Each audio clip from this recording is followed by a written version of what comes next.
Got to give them credit, guys. Finally, the playoff committee, I think they actually got it right this time. If you've watched Gold and Blue Dude for any length of time, guys, you know that I'm a complainer when it comes to the college football playoff rankings. They just seem so biased. Half of it doesn't make sense.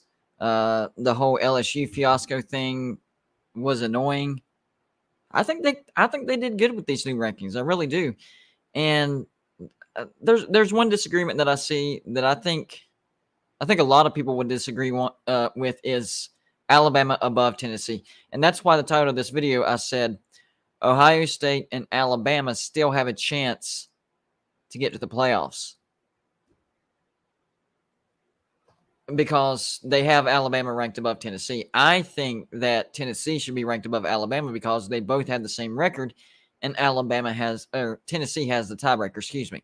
So the biggest disagreement that I have with the new rankings is Alabama being ranked over Tennessee, and that's basically saying that Alabama has a chance to get to the playoffs and Tennessee doesn't, because there's only two available spots that could go away as far as not locks, because I think Georgia and Michigan, they're locks. I do. I think those two are locks. I think TCU, if they win, they're in. Of course, if they lose, they can still be in, but I don't think they're a lock. And then, of course, if USC loses, they're not going to make it in. If they win, they're in. So if TCU and USC win, they're in. Plain and simple. No more debate. We don't have to go into different scenarios. But if both of those teams lose, that's where Ohio State and Alabama come into play. And I think both of those teams will come into play because I think the playoff committee likes both of those teams over a TCU and USC. So if the Horned Frogs lose and the Trojans, the Trojans lose, if both of them lose, then I think the Buckeyes and the Tide gets in. I do. I really do. They've shown in the past that they favor Ohio State and Alabama because we're forgetting the biggest picture. The biggest picture is the playoff committee wants to make the most money. Sure, they want to appear fair, but they want to make the most money. The Ohio State fan base makes 10 times more money than the TCU fan base, and maybe twice as more as USC. And that's not me trash talking USC. You guys have a great fan base. It's just Ohio State's just that much bigger. They have a massive, massive fan base. And of course, Alabama. Everybody knows Alabama. It's a big brand right now. Nick Saban, household name.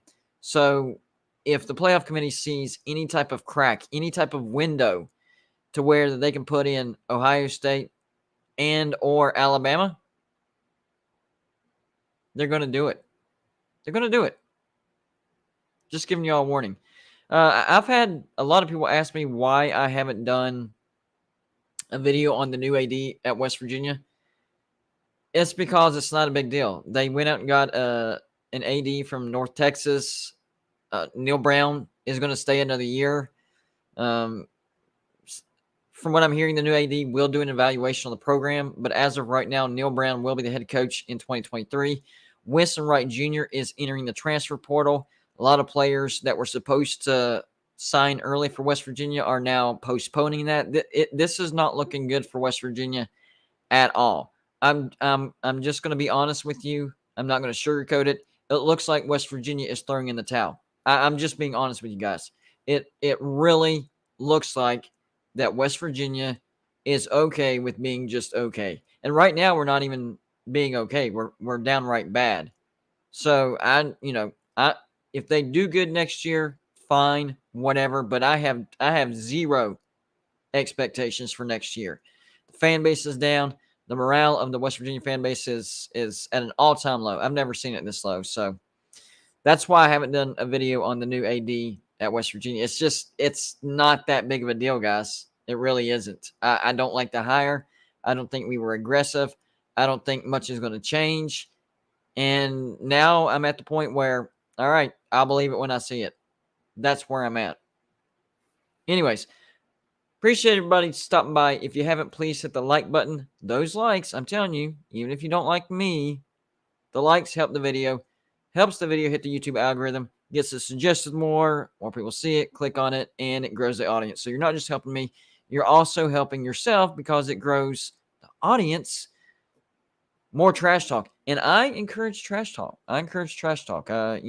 One of the mottos of this show is thick skin. You have to have thick skin.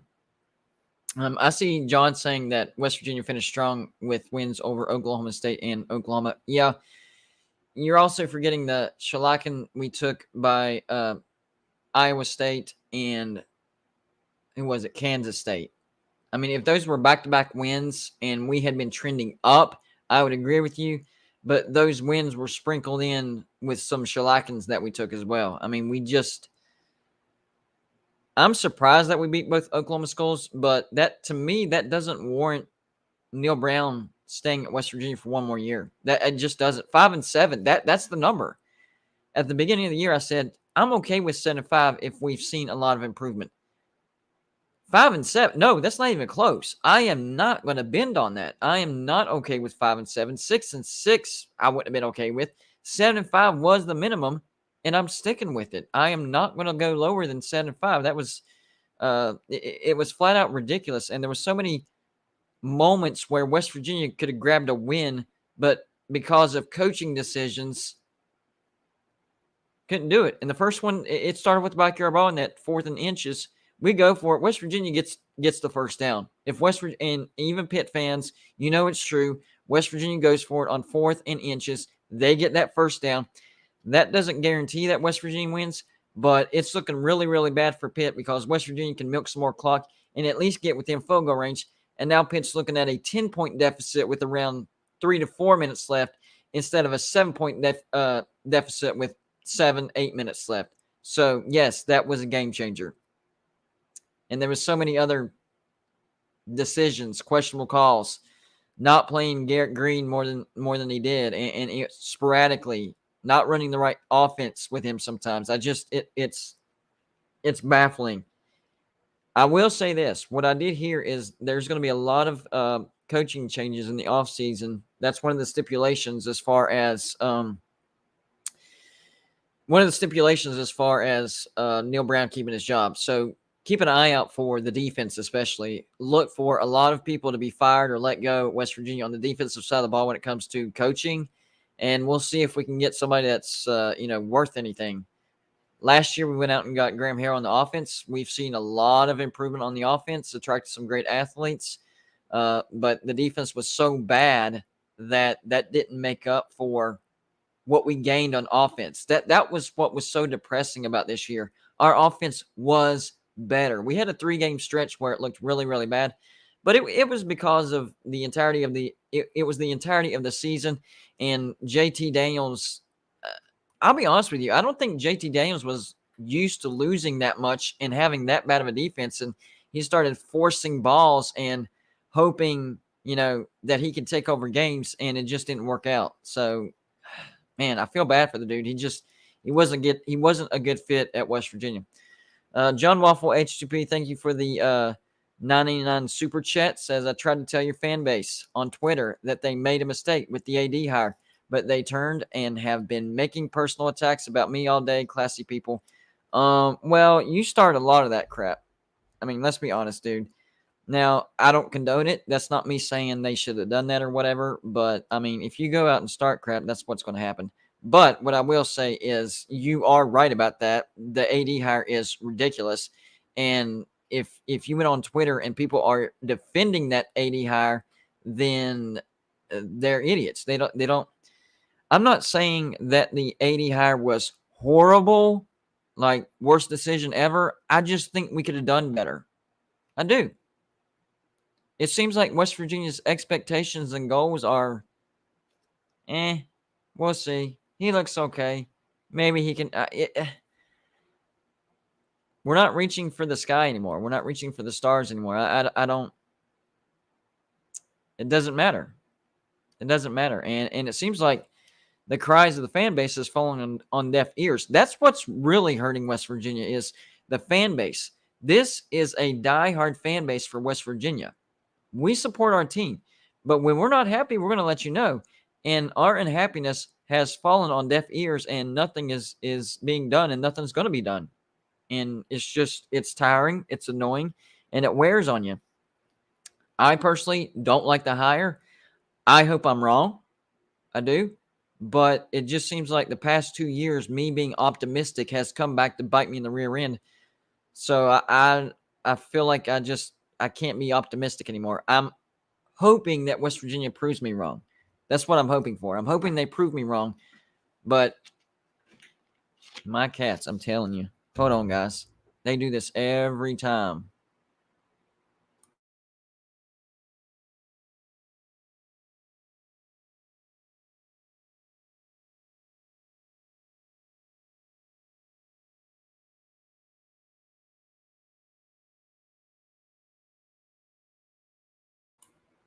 I'm telling you, my cats know when I go live. They know what's going on, and they don't like not getting attention, and they make noise and try to get my attention whenever I'm live. It's annoying though. They know not to do it though. They know not to do it. Anyways, all right, let's move on from West Virginia. The new playoff rankings, for the most part, looks pretty good. Like I said, I don't like Alabama being ranked over Tennessee. I understand that Tennessee lost to South Carolina, but South Carolina's actually a pretty good team. They just beat Clemson, right? And they finished number 19. So that's really not that terrible of a loss. And it was on the road. I know they got whooped, but they beat Alabama. They both have the same amount of losses, and they beat Alabama. And yet here we are again. Alabama has a better shot to get to the playoffs. So here are the rankings. We'll do the top 10. Number 1, 2, 3, and 4. Well, they don't stay the same because Ohio State got beat by Michigan. 1, Georgia. 2, Michigan. 3, TCU. And 4, USC. 100% agree. That's correct. That's, I don't have anything to add to that. That's correct. That should be how they're ranked. I would like Michigan at number 1 because I think that's the best win of anybody all year. And don't throw that, well, Georgia beat number 1. Tennessee did not deserve that number 1 ranking. They were number 1 for 1 week, and they haven't been the same. No. That does not give them the best win just because Tennessee had that number 1 beside them. Michigan went on the road, and they absolutely blasted number 2 Ohio State. That is the best win out of anybody on planet Earth in college football in 2022, bar none. Having said that, I'm okay with Georgia at 1. Before Georgia fans start jumping on me, I'm okay with it. I'm just telling you that I think Michigan should be number 1, but I'm okay with Georgia 1. 5, Ohio State, perfect. 6, Alabama. 7, Tennessee. I would flip-flop those because Tennessee has the tiebreaker right there. Number 8, Penn State. It's hard to argue with that, but Penn State's schedule was so soft, and the 2 teams that were, that had a pulse that they come up against, they got blasted as far as Ohio State and Michigan, but they're 10-2, so you can't really argue with it that much, right? Number 9, Clemson, 10-2. I would, even though they lost to South Carolina on the road lost to South Carolina at home by 1, I would have Clemson ranked above Penn State because if you look at their entire schedule, they have a lot more quality wins over Penn State. But that's just splitting hairs. Number 10, Kansas State at 9-3. Kansas State, yes, number 10, top 10 team, highest ranked 3-loss team, most dangerous 3-loss team. 100% agree with that. That's I agree with it. There's no argument against that, actually. Mayhem Matthew, thank you for the donation, says Bama has no chance to make the playoffs. They actually do based on the rankings. I promise you, listen, I'm warning people. If TCU and USC both lose, the debate's going to be on. Ohio State's going to be in. If both of those 2 teams lose, Ohio State's in. All right? That's one thing. Then it's going to come down to, all right, do we keep TCU in with that 1 loss in the Big 12 championship, or can we sneak Alabama in? I'm telling you, they have a shot. The playoff committee loves Alabama. You look at their 2 losses, LSU, Tennessee, you could argue those aren't that bad. I mean, 4 points. They lost by a total of 4 points. There will be an argument for Alabama to make the playoffs, but only if both TCU and USC lose. That's it. That is the only shot. I personally think that Tennessee should be in that position because Tennessee beat Alabama head-to-head. So I think that if TCU and USC lose, Ohio State in, and it should be between TCU and Tennessee. That's not how they have them ranked. They have Alabama ranked higher, so Alabama is going to get the first conversation. And it will be discussed if that happens.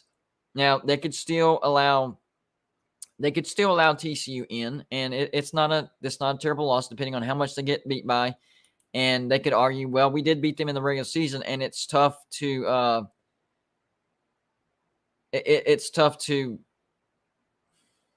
beat a really good team twice. There are some good arguments for them, but it's not in our hands. We can make all the arguments all day long, but it's going to be up to the playoff committee. And I'm telling you, the playoff committee, they love Alabama. I don't like it.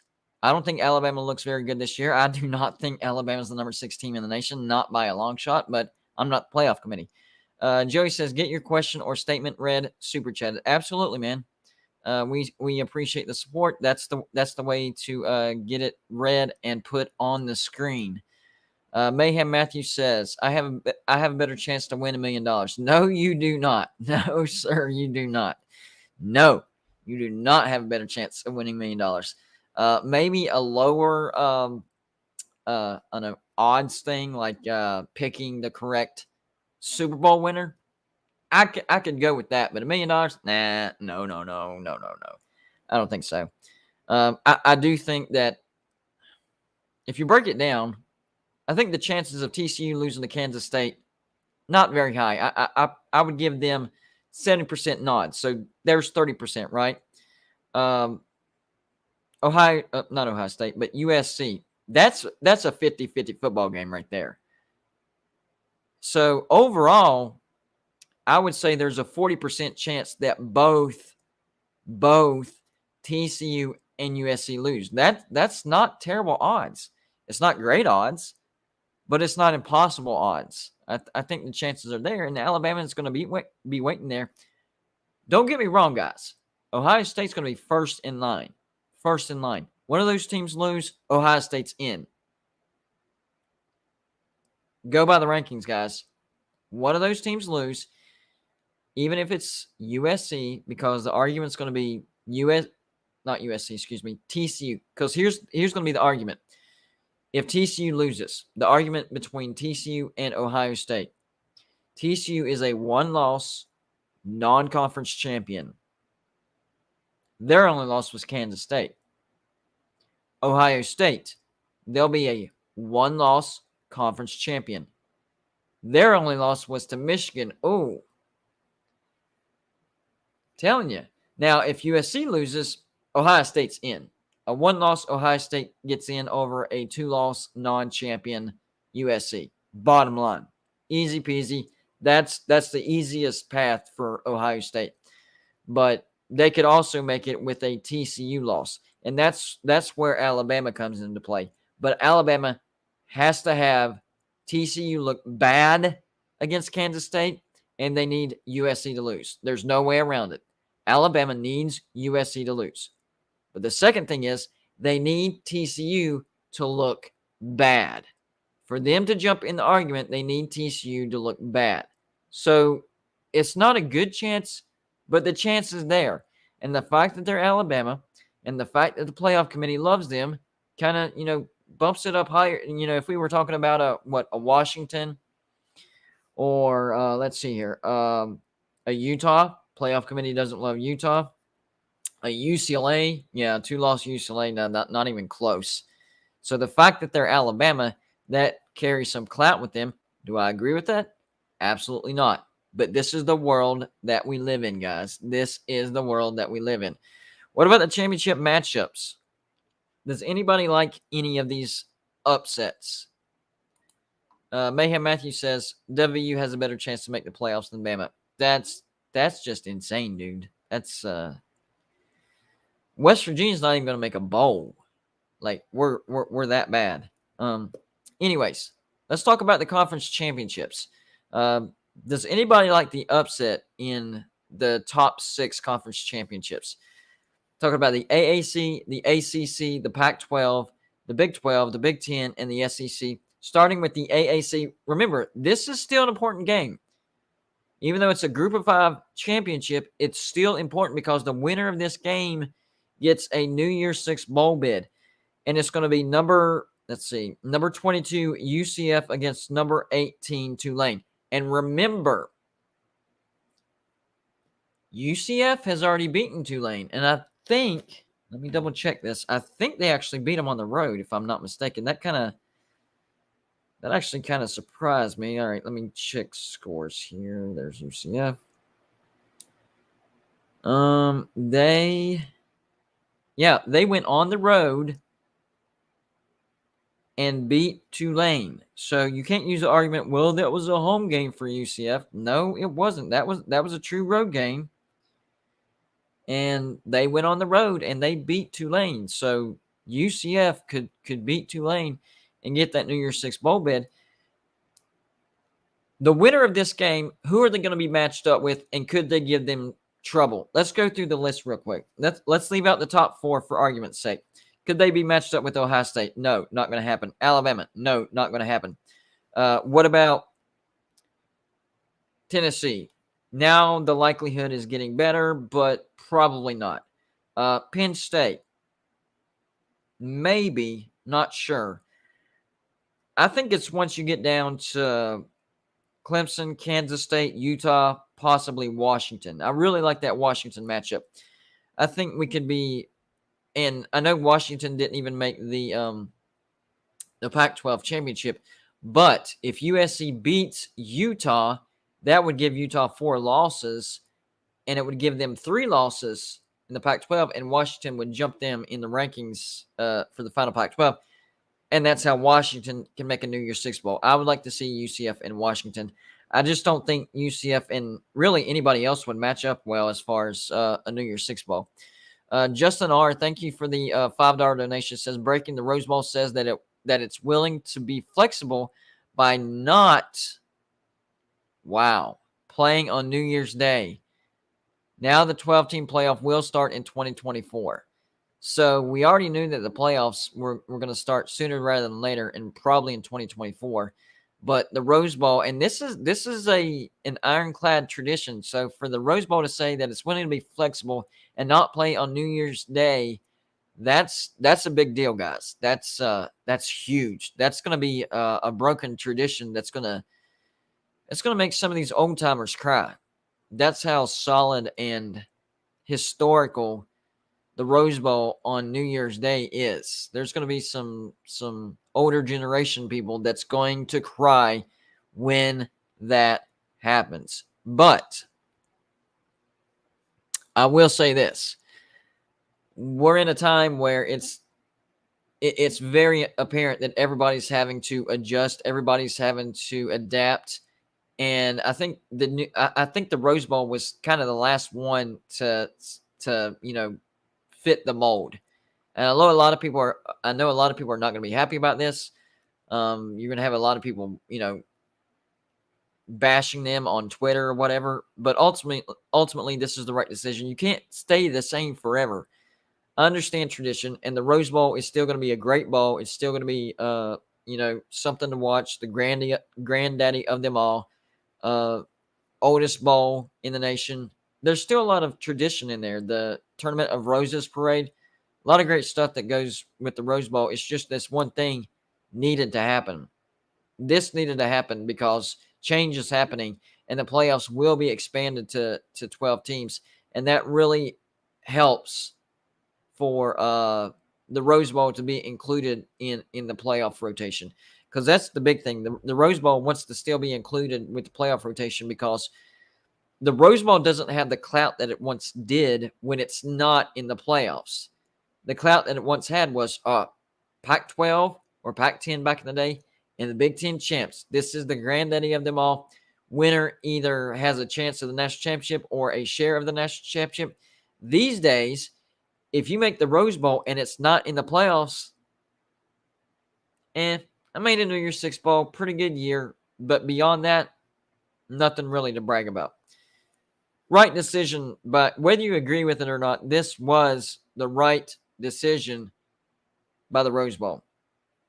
The next conference championship is the ACC championship. North Carolina against Clemson. North Carolina is such a bad team that I don't expect the upset. I know you can use the argument, well, Clemson didn't look that great against South Carolina. You're right, but at the same time, I think South Carolina played one of their best games right up there whenever they played Tennessee. They just finished really, really hot. And North Carolina, don't forget, North Carolina has lost 2 in a row as well. They're 9-3. So as far as the ACC championship goes, I don't expect North Carolina to upset Clemson. I expect Clemson to win. And we could see, seriously, guys, we could see Clemson versus Tennessee in the Orange Bowl. That's the one that I really want to see. That's the one that I actually not really predicted, but wanted to happen. I made a video about it. That's how bad I want it to happen. And if Clemson wins the ACC championship, it will happen. Clemson versus Tennessee in the Orange Bowl. And that should be a really good bowl. Next conference championship, we'll go to the Pac-12. Number 11, Utah versus number 3, TCU. And a lot of people are actually saying that Utah is going to win this game. Like, this is one of the upsets that's favorable. I think even the ESPN FPI.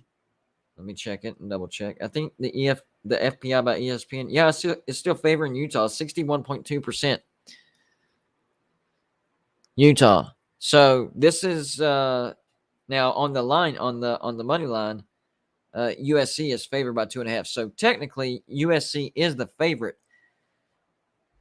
Here's the thing, guys. If you go back and look at the first matchup between USC and Utah, yes, Utah won, but that was such a hard-fought game. It was at Utah, and they only won by 1 point, and they only won because of that 2-point conversion. So I'm not sold. I'm not, oh, yeah, Utah's got this in the bag. This is, foregone conclusion. I don't agree with that at all. That was a 1-point loss by USC. And like I stated earlier, it is very difficult for a good team. It is very difficult for a team, whether they're good or bad, to beat a good team twice. I use that excuse with TCU beating Kansas State. I'm using the same excuse with Utah versus USC. And USC's even better than a Kansas State. So I would actually lean towards USC. They're going to remember that loss. It was on the road, 1 point by a 2-point conversion. So I think USC is going to pull that off. I'm not feeling that upset. There's another upset that we're about to get to. John Waffle HGP, thank you for the donation, says, I'm looking forward to see UCF versus Illinois Rose Bowl random playoff game. That means nothing. College football is officially ruined. Oh, man. I understand the sentiment behind that. I don't think that will ever happen. But basically his point is, now that the Rose Bowl is bending off the New Year's playing time, that was really the only thing that was keeping them from changing with everybody else. Because if you look at the Rose Bowl now, I mean, last year it was Ohio State versus Utah. That didn't mean that much either, right? And whenever the Rose Bowl is in the playoff rotation and the playoffs do expand to 12 teams, I don't think they're going to give it to teams like that. They're still going to keep in mind, hey, this is the Rose Bowl. We want a good matchup in the Rose Bowl. So I don't think it's going to get to that point, John. But I understand your concern. I would have the same concern as well. I really would. But I don't think they're going to give a crappy matchup if 2 teams like that were going to be matched up in the playoffs. Remember this, guys. Do not forget this. Ultimately, when it comes to the rankings and the pairings, it is decided by the playoff committee. Okay? So once they choose their top 4, they'll be like, all right, well, we actually want these 2 teams to play, so we'll rank them here and we'll rank them there. See, that's why some of these rankings make no sense, because they have these certain matchups in their head.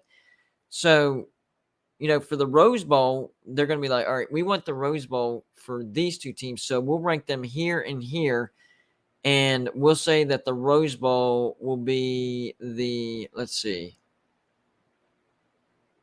matchup or 8-9 matchup. And in the 8 and 9, they'll have, Oregon versus, I don't know, Penn State or Ohio State, whoever finishes second. I'm telling you, thought goes into this stuff. The playoff, remember, this isn't strict algorithm. This isn't BCS rankings. These are human beings that have a vested interest in the product on the field. So they are going to want to see certain matchups in certain bowls. And they're going to try to avoid, any type of random, obscure matchup as possible because they want to make money. That's their job. They want to make money. They want the playoffs to have a good name. They want them to have good games. So I don't think that's going to happen. I don't think we're going to see, this random obscure matchup played for the Rose Bowl. But it's a wait and see. We'll see in 2 years, the first 12-team playoff. I'm excited. It's coming, guys. 2 years. 2 years. We only have one more year before it's going to be expanded. That's crazy. That is crazy. Okay. The next conference championship is, well, I'll talk about the SEC championship real quick. Number 1, Georgia against all of a sudden number 14, LSU. I say all of a sudden, but I've been preaching that LSU was not a top 10 team this whole time. They bumped them up to number 10 way too early. And then, of course, they beat Alabama, bumped them up to 7, and they just all the way up to number 5. And I was like, well, I guess losing to Florida State, that didn't, that doesn't matter. I guess getting blown out by Tennessee, that doesn't matter either. I guess them losing to Tennessee will be, or Texas A&M will be the only thing that can convince the playoff committee that they're not a top 10 team. Lo and behold, that's exactly what happened. Texas A&M beat LSU. Oh, man, they dropped it to 14. That's because LSU was never a top 10 team. They had some good wins. Listen, bad teams or mediocre teams or good teams, but not great teams, can have good wins. Just because you have good wins doesn't mean you're a top 10 team or you're a great team. Sometimes a bad team has a great win. Sometimes an okay team has a couple of great wins. I mean, look at South Carolina. Would you say South Carolina is a top 10 team? Huh? They beat Tennessee and Clemson at the end of the year. Does that make them a top 10 team? Of course not. They're 8-4. So the playoff committee needs to stop making themselves look like complete idiots, buffoons. And I know that they have Twitter. I know they have social media. They had to have seen the blasting that they were taking on. I mean, that first playoff ranking, whenever LSU came out at number 10, they got absolutely hammered. Even SEC fans hammered them. Like, LSU at 10, now you're making the SEC look stupid. Why did you do that? Why did you do that? But I guess they don't have any type of ego or anything. They just don't care. They're like, oh, this is what we want to do. That's what we want to do. We saw them as number 10. Why? Their explanation was they beat Alabama, Ole Miss, which Ole Miss, they're not ranked. And I warned everybody that Ole Miss was going to be unranked by the end of the year because the beginning of their schedule was terrible, and the ending of their schedule was absolutely brutal. And they finished 8-4, non-ranked. That was not that was the ace up the sleeve for the SEC West this year. Ole Miss being in the top 10 for so long because they had a cushy start to their schedule. So when teams started knocking them up, oh man, they beat a number 7 Ole Miss. Oh man, they beat a number 12 Ole Miss. Oh man, they beat a number 16 Ole Miss. That's a great win. No, it was not a great win because Ole Miss was not that great of a team. Tried to warn people, they wouldn't listen. So, LSU, oh man, they beat a top 10 Ole Miss.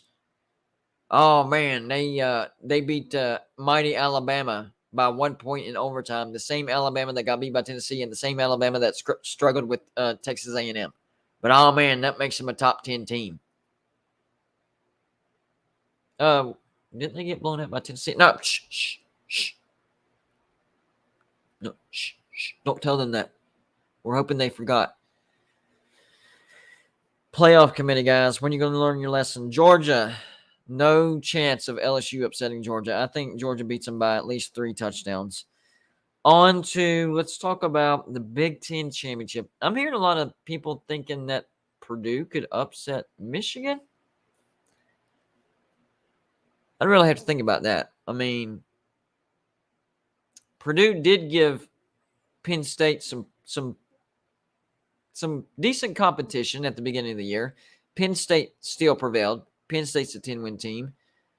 Let's see. Is there anything on Purdue's resume that would tell me that they could beat Michigan? Let's check. Let's check real quick. Purdue. Anything on their resume? Let's see here. Well, they lost to Penn State. They lost to Syracuse. They beat Minnesota.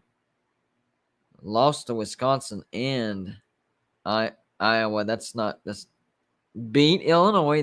There's nothing on their resume that tells me that they're going to beat Michigan. I don't see it, guys. Penn State beat Purdue. Syracuse beat Purdue. Wisconsin beat Purdue. Iowa put 24 points on Purdue and beat them 24-3 at Purdue. This wasn't even in Kinnick. No, Purdue is not beating Michigan. It is not happening. There is no chance. There is no chance that they come within 20 points. All right? No. How do you allow Iowa to score 24 points and then you only score 3? That's crazy. That is crazy. No, Purdue is not beating Michigan. So far, I don't have any upsets so far. I think USC beats Utah. I think Clemson beats North Carolina. Tulane, UCF, that's a toss-up, so that can go either or. Georgia over LSU quite easily, and Michigan over Purdue. But then there's the last game. Number 3, TCU against number 10, Kansas State. This one right here. Ooh. All I can say is TCU could pull a West Virginia. I hope they don't, because I know the feeling. So we all know the story. Back in 2007, West Virginia was one game away from getting to the national championship, bar none. They beat Pitt. They're in. What happens? We choke. Pat White, injured hand. Pat McAfee misses 3 field goals. He never missed any field goals. He missed 3 of them. He hits 2 of those and we win. Everything that needed to go wrong went wrong.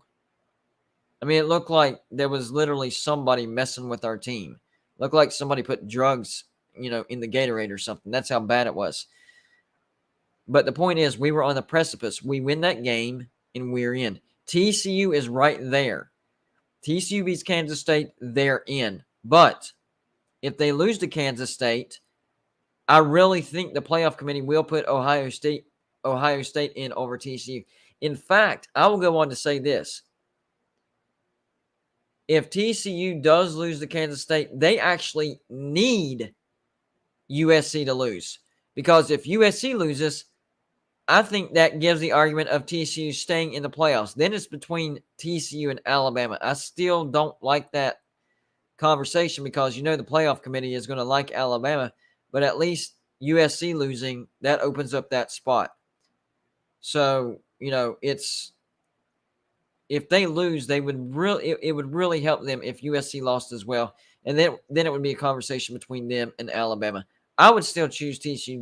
They've looked great all year. TCU's looked like a really good team. They finished the regular season undefeated, and their only loss would be to Kansas State.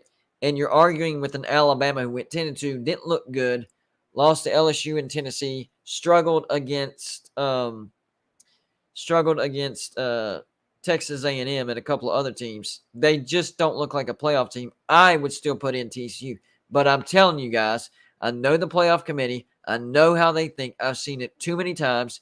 If TCU loses, and so does USC, it will be a conversation between TCU and Alabama, and it is very, very possible that Alabama wins that conversation. I'm just being honest. Do I agree with that? Absolutely not. I think TCU should be a lock no matter what. I think Michigan is a lock no matter what. I think Georgia is a lock no matter what. I think TCU should be a lock no matter what.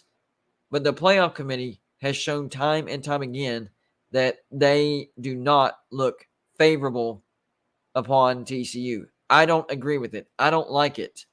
It's terrible. That's a terrible take, playoff committee. But I'm telling you, that's what they think of TCU. TCU has had to. TCU has had more good wins than anybody else in the country. Y'all don't realize that. They do. They have more good wins over anybody in the country. And yet they've had to claw and scratch and climb up the rankings and hope for other people to lose. No respect. You need help from, those other teams losing, and that way you can jump them. You keep winning. You keep looking good. You keep getting those good wins. You keep beating good teams. It doesn't matter. TCU still needed help just because the playoff committee, it's TCU. TCU wins, they're in. Easy. There is no argument. If USC wins, they're in. Easy. No argument. Michigan a lock. Georgia a lock. No matter what. But TCU will get disrespected if they lose. And I'm telling you,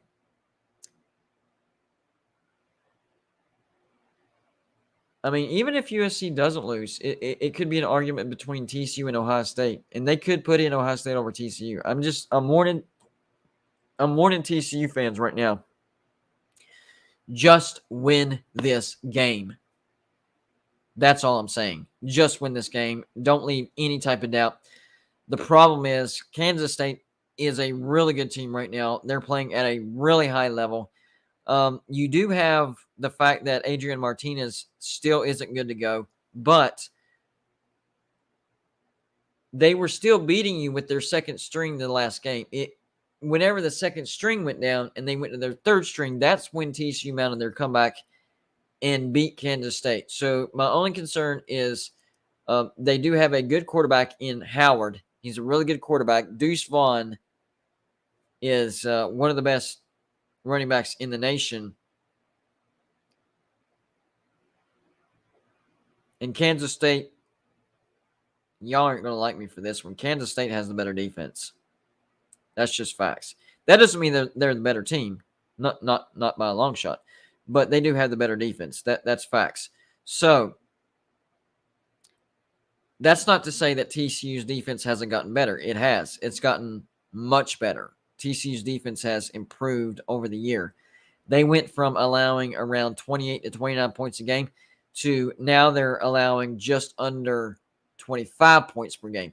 With Kansas State, they allow under 20 points a game. So Kansas State has the better defense.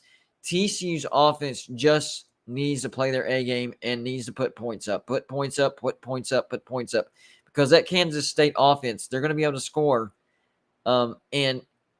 And hopefully that defense, that TCU defense can take a punch in the mouth, because I do expect Kansas State to come out and punch TCU in the mouth. That's not me trash talking TCU. That's not me saying that they're weak. That's not me saying that Kansas State's the better team. What I'm saying is Kansas State's going to come out fired up and they're going to punch them in the mouth. My concern is TCU better respond and punch them back. If that happens, TCU will win. It'll come down to that first response, because make no mistake about it, guys. Do not get it twisted. Kansas State will come out and punch TCU in the mouth. That's happening. It's what happens next. If TCU answers, it's game over. TCU wins. If TCU doesn't answer, Kansas State can hang around and pull the upset. So play tough, TCU. This is where you need to play tough. That offense can score a lot of points, and that's great and everything, but this is going to be a tough game. You're going to have to play tough for this game. And out of all the conference title games that means something, I think this, unfortunately, I don't like it. I don't like saying this. It doesn't give me any type of gratification. I want TCU to win, and I want TCU to go to the playoffs. But out of all the conference championships, I think this one holds the greatest risk for there to be an upset. And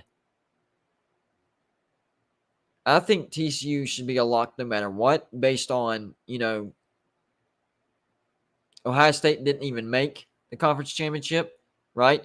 Alabama has 2 losses, Tennessee has 2 losses, and the rest. So in my personal opinion, which doesn't mean anything to the playoff committee, in my personal opinion, as long as TCU doesn't get absolutely obliterated by Kansas State, they should be a lock no matter what. No matter what. Kansas State wins by a touchdown, doesn't matter. TCU already beat them. It's tough to beat the same team twice. Kansas State's a really good team. Their resume looks better than everybody else. They got to their conference championship. Ohio State didn't. Everybody else has 2 losses. Put them in. As long as they don't get blown out. How come it's okay to for Georgia, they're in no matter what, even if they get blown out by LSU, even though that's not happening. So, I've heard the same with Michigan. It doesn't matter with Michigan, even if they got beat by 20 by Purdue. Purdue, pulls the string out of the rear end, and they have a heck of a game for the ages. Doesn't matter. Michigan's a lock.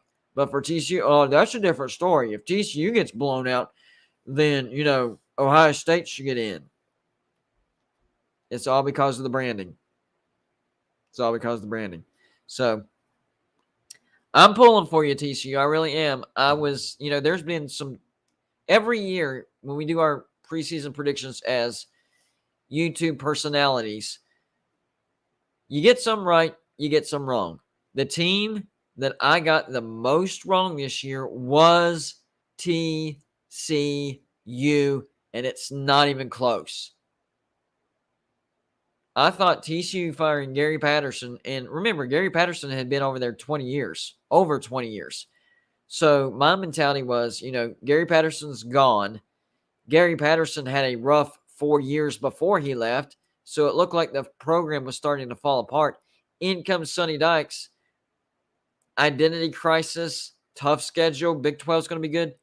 I actually predicted TCU to finish right there with Kansas dead last, or right under Kansas. I thought Kansas would be a little bit better, but I thought Kansas was going to finish like 4-8, 5-7, barely miss a bowl.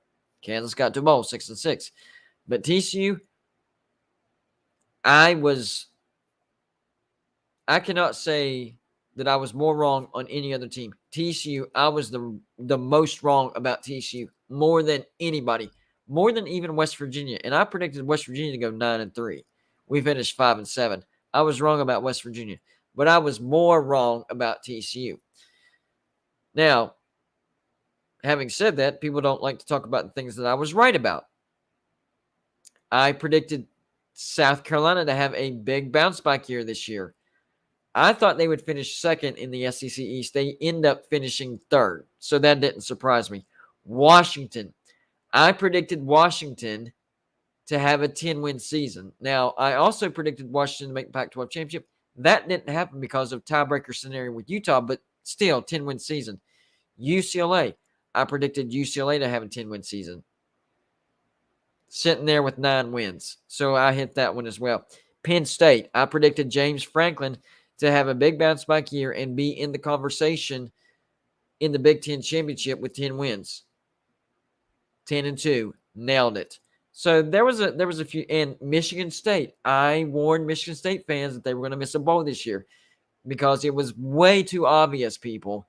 Last year, when you look at Michigan State's 11-win season, number one, there were several games where they had the ball bounce their way, and the officiating was pretty bad. I'm specifically looking at that Michigan game. That was terrible officiating. They took a legal touchdown off the board.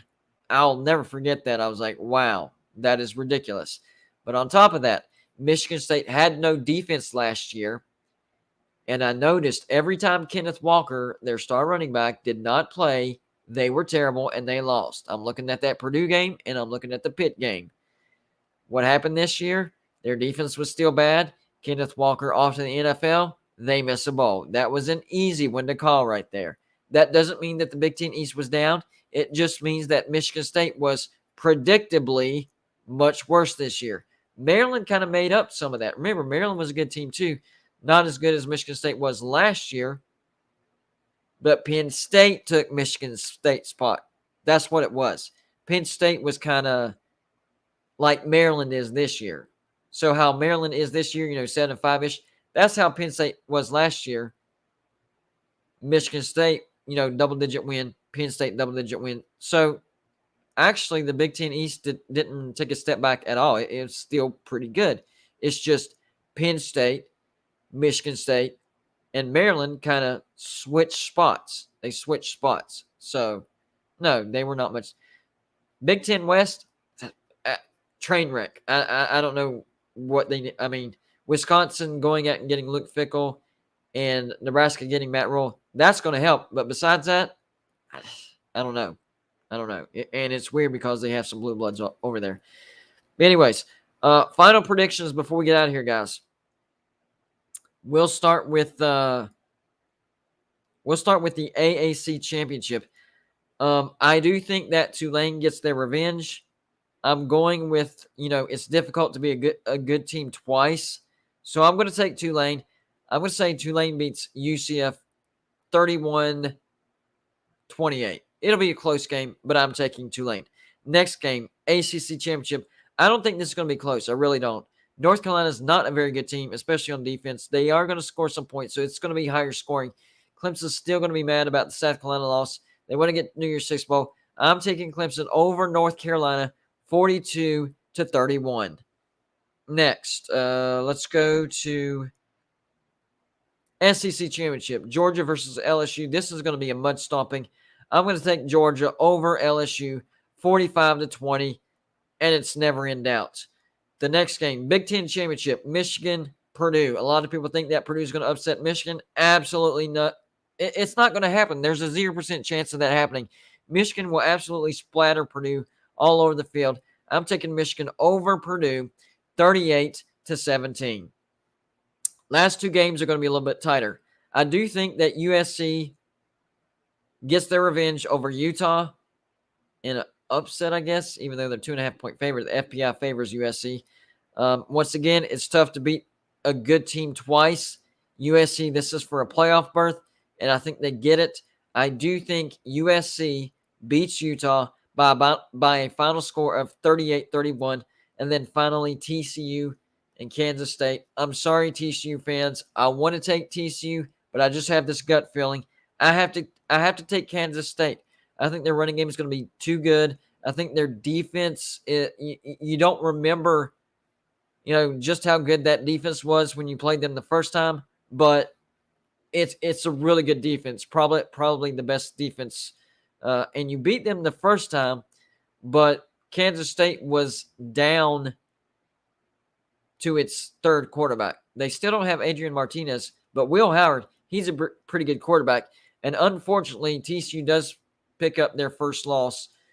But I think it's going to be a close game. I really do. I think Kansas State wins this football game. Lower scoring football game. I'm going to go 28-24 in a heartbreaker. But having said that, that means I have Georgia blowing out LSU onto the playoffs as the number 1 seed. Michigan blowing out Purdue onto the playoffs as the number 2 seed. USC squeaking by Utah onto the playoffs as the number 3 seed. And then for the number 4 seed, it's going to come down to TCU and Ohio State. I would take TCU, but I have a feeling if what I say comes true, we're going to be looking at number 4, Ohio State. And then the playoffs, you will have number 1, Georgia against number 4, Ohio State. Number 3, Michigan. Number 2, Michigan against number 3, USC. That's how I see it. TCU fans, if you're watching, I hope I'm wrong. I really do. I'm just going with my gut. I just have a feeling that Kansas State is going to win this one. Close game, lower scoring-ish game, 28-24. And that will give the playoff committee enough reason to put one of their darling teams, Ohio State, and that's not trash talk, Ohio State fans. It just is what it is. They like Ohio State. It'll give them enough reasonable doubt to put Ohio State in over TCU. So the playoffs, this is how I think it's going to shake out. 1 Georgia versus number 4 Ohio State. to Michigan against number 3 USC. And if Ohio State were to somehow upset Georgia and Michigan beat USC, wow. A rivalry rematch for the national championship. That would be crazy. Anyways, I appreciate everybody stopping by. Hopefully y'all enjoyed the show. I know this was a little bit later of a show than usual, but gotta squeeze them in there whenever you can. Tomorrow we'll probably we'll try to do one a little bit sooner than what we did tonight, a little bit earlier. But anyways, I hope I'm wrong about TCU. I really am. I hope they blow out Kansas State and go to the playoffs as the number 3 seed. But I just had this gut feeling, and then they're gonna have a story kind of like West Virginia has. They sort of already do because of that tie in the Big 12, and they were denied the playoff spot. But this would be worse than that. It would be much worse than that. So we will see. We will see. Shout out to everybody that stopped by. Shout out to everybody in the comments section. That helps too, guys. Comments help the YouTube algorithm. Everybody that's hit the like button, make sure to hit the like button on the way out. Greatly appreciate it. Everybody that hit the super chat button, thank you for supporting the channel. It is donations like that keep these shows going, that make it possible for me to do this as a full-time job. So I appreciate those super chat donations, guys. You guys are amazing supporters. And we'll have some more videos out for you tomorrow. Hopefully you enjoyed the videos today. I know, one of them was about conference realignment again, but, I haven't done one in a while, and I'm here to entertain, even though it's a scenario that will never happen. It'll get you to thinking. Maybe some of it could happen. You never know, right? You never know. Y'all enjoy the rest of your hump day. Tomorrow's Thursday. It's all downhill towards the weekend. Championship weekend. And then it's on to bowl season. Don't forget to join Patreon. Not only do we have the score prediction contest, but now we will have the bowl prediction contest. Whoever gets the most correct winners. This is not going to be score related. Strict winners. Go join Patreon. Joe, if you're in the comments section, please post the link to the Patreon page. So throughout the season, we do a score prediction contest. And every week, the person that guesses the winner and gets the closest to the score wins $20. We have awarded $20 after $20 after $20 after $20 over the entire season. So you're looking at $120 worth of prize money so far. Well, I haven't awarded this week's yet because I haven't looked at the score predictions, but we will award it. And I need to pick a game and release that tomorrow. So keep your eyes out for championship score prediction week. But anyways, go join Patreon page. You still have one game for the score prediction contest. And then the bowl prediction contest for my Patreons. And what it is, we will list all the bowl matchups. Whoever has the most winners out of all the bowls, if you're a Patreon, will win $50. Not $20 like the usual score prediction. $50. So if you're not a Patreon, you just want to join for that one contest, that one shot for $50. Joey put the link in the comment section. So just hit that link, go join Patreon. You can join for as low as $2 a month. But the higher the Patreon you are, the more guesses you get. So if you are a $2 Patreon, you'll get 2 guesses per bowl. If you're a $5 Patreon, you will get five guesses per bowl. So the higher the Patreon, the more guesses. Keep that in mind. Bowl prediction contest, and we still have the score prediction contest for this Saturday. Well, starting on Friday with the championship weekend. So there's still a chance to win $20 from the score prediction contest before we get to the bowl prediction contest. All right, guys, I'm going to let y'all get out of here. Appreciate everybody stopping by and supporting the channel. Y'all have a good rest of your hump day, and we will see you tomorrow, Thursday, 2 days before Championship Saturday.